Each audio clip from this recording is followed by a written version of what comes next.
चाहिँ मेकाडाइमा के अरे आल्मन्ड्सको बोट आल्मन्ड्स हाम्रो स्याउ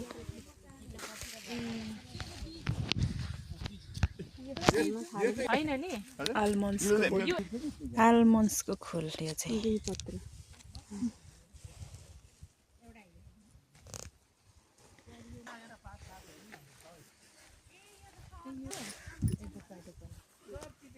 यो चाहिँ हाँस प्रजातिको एभोकाडो हो है हाँस प्रजातिको अंकल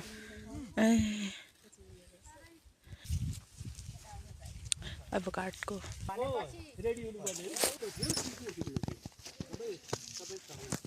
ल्याएको क्या मेम यो सिडलेस भन्दाखेरि मान्छेले हामीसँगै छ उहाँको चाहिँ घरमाथि ए त फल्दै नि छ फुल्दै पनि यो एभोकाडो अनि अस्ति यहाँबाट अरू एभोकाडो न्युजिल्यान्डको स्पेनिस साग भन्छ रोजमेरी त्यो हरियो चाहिँ थियो हिजोस्तिसम्म त्यो रातो र पहेँलो चाहिँ मासी त यो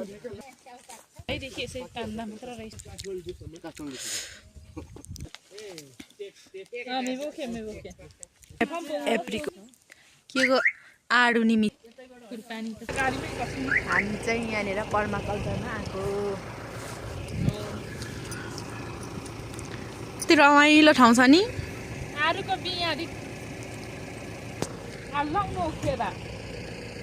पर्माकल्चर बन्दुकी डाँडाको थालेको छ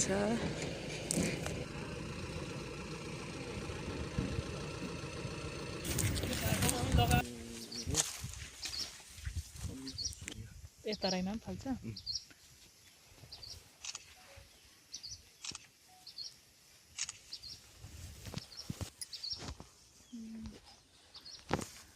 बाँझो भएर 20औं वर्ष झाडी सुगन्धीको हैन सिरु काट्नु भएको हजुर इन्शाल्लाह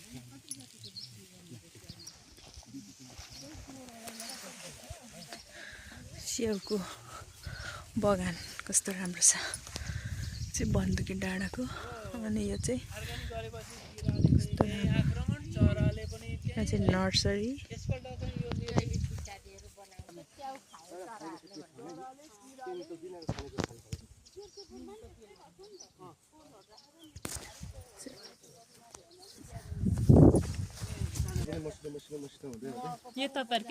यो पनि सस्ताकै